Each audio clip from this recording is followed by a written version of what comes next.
मेरे भोलेनाथ जी में एक सबसे बड़ा गुण है, सबसे बड़ा गुण। शंकर भगवान केवल एक ऐसे देवता हैं जिन्होंने अपनी पत्नी की भी पूजन करवा दी।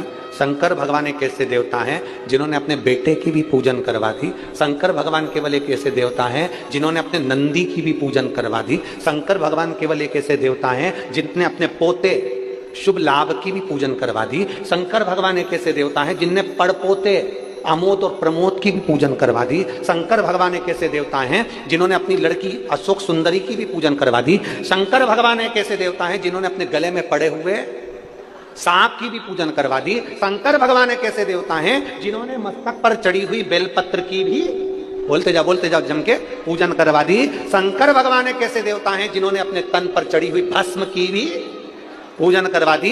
शंकर भगवान एक ऐसे देवता हैं जिन्होंने मस्तक पर रखी हुई गंगा की भी पूजन करवा दी। शंकर भगवान एक ऐसे देवता हैं जिन्होंने मस्तक पर रखे हुए चंद्र की भी पूजन करवा दी। और शंकर भगवान एक ऐसे देवता हैं जो शंकर का नाम हमेशा लेता रहता है, एक लोटा जल चढ़ाते रहता है, दुनिया में देवाधिदेव महादेव उसकी भी पूजन करवा देते हैं। देखिए, ये तो जनमानस है, जो शिव को नहीं जानता वही तो प्रश्न खड़ा है।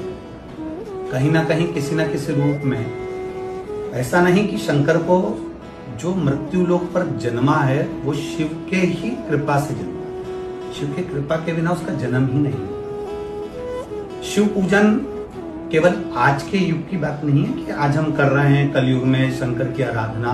ये तो सतयुग से त्रेता द्वापर फिर कलयुग तक आई है।